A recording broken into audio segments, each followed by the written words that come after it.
lixdii bilood ee u dambeeyey masaajidkan Masjid Nuur waxaa laga waday dayactir dib u dhis iyo ballaadhin taas oo timi kadib markii ay soo food saartay burbur ballaadhan oo ka dhashay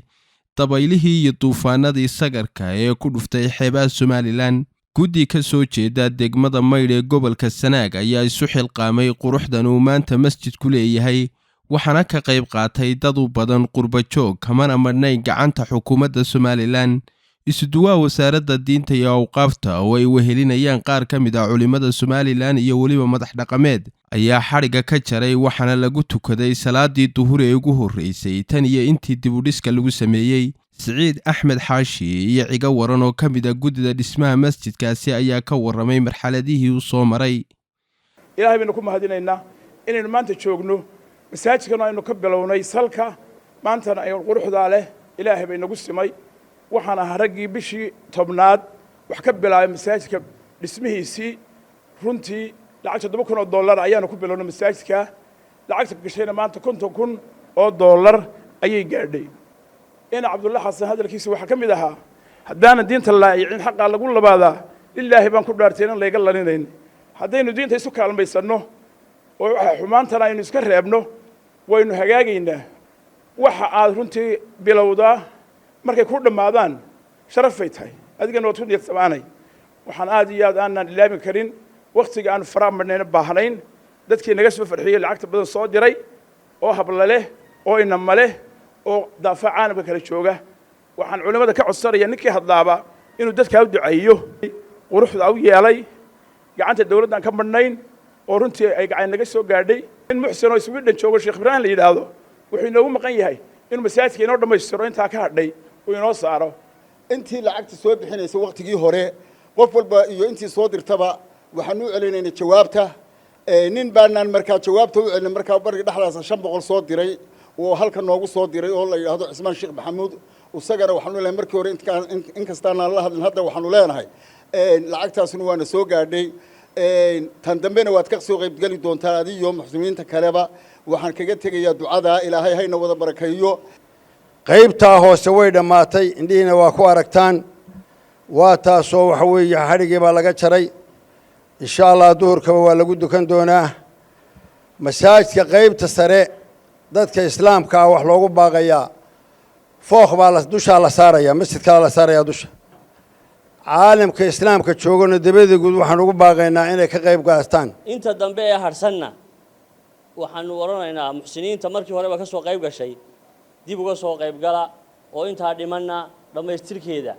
waxaan kaloo halkan uga mahad celinayaa oo si fiican masaajidka u hayay Xuseen Xasan Liibaan gacanta aanu inoogu hayn. waxaan leeyahay degmada waxaan leeyahay ilaashada isagana maxadka oo macallimiinta ilaashada iyo ardayda guddida aanay labada masaajidka laantood aanu hirgalin waxa weeyaan qayb aad u weyn bay ka qaateen. sidoo kalena waxaa halkaasi ka hadlay qaar ka mid ah culimadii ka soo qayb gashay furitaanka masjidka, salaadiin iyo xubno kale oo ay ka mid yihiin taliyaha ciidanka ilaalada xeebaha gobolka Sanaag iyo isuduwaa wasaaradda diinta iyo awqaafta gobolka Sanaag Sheekh Siciid. ilaahay baan u mahadnaqaynaa halkan isugu keenay goobta tan masaajidka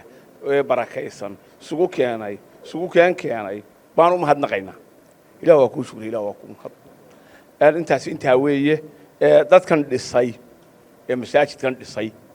kii tala ka keenay iyo kii adduun gashaday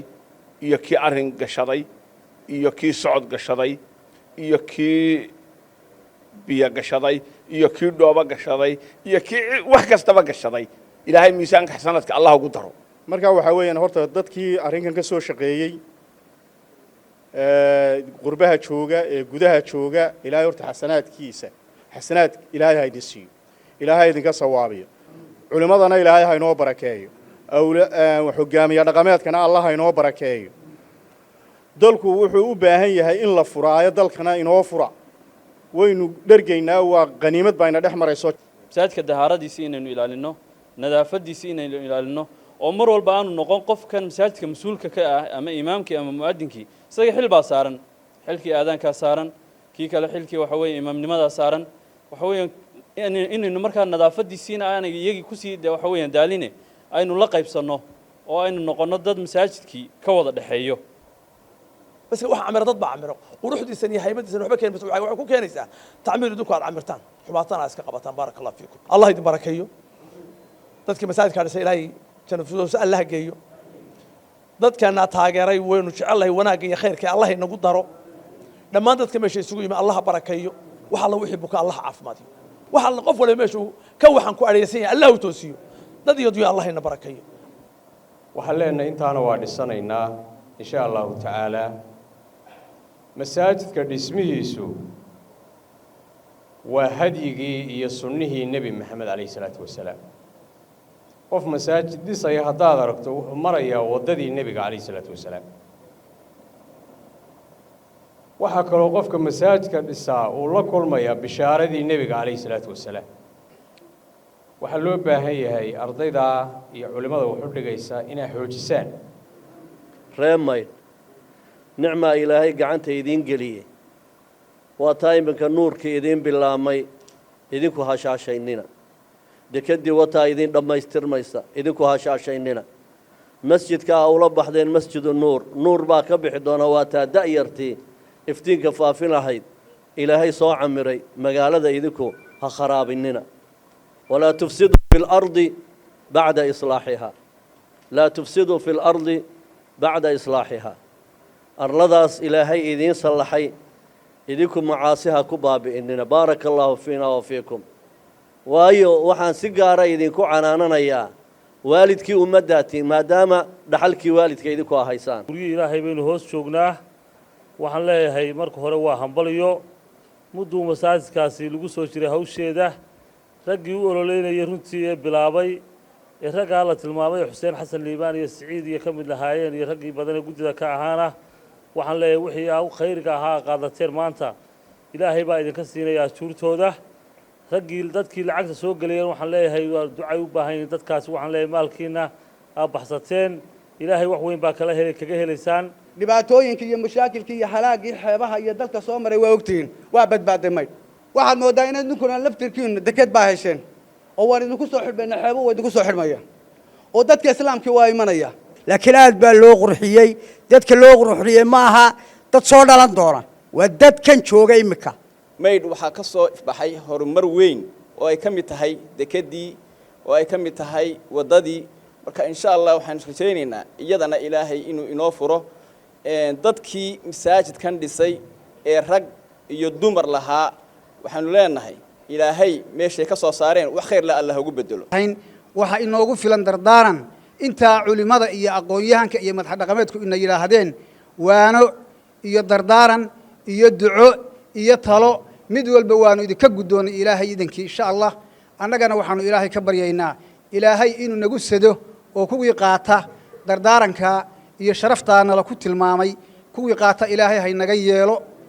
waxaan halkan uga ducaynayaa dhammaan inta bugta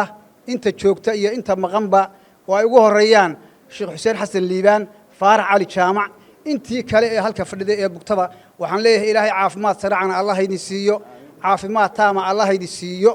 laakiin halkan kuma cusbayn masaajidkan oo socda oo la dhisayo baan halkan imi halka kan ayaan guddida kilibku duubnay waxaan tamaniyay insha Allah ta'ala inaan halka kan maalinta uu furmi doonana inaan imaado laakiin maanta insha Allah ta'ala waxa aan imi mar labaad ku soo noqday isagoo masaajidku ka mid noqon doona insha Allah de masaajida ugu waaweyn ee gobolka ku yaala ee masjid jaamici ah ee markaasi waxa weeyaan wasaaradda hoos yimaada aad iyo aad baan idinku mahadnaqaya waa shaqaysateen halkan ayaa sidii laga dhawaajiyay horumarku ka bilaabmaa cabdiraxmaan ilsar saab TV wararka gobolka Sanaag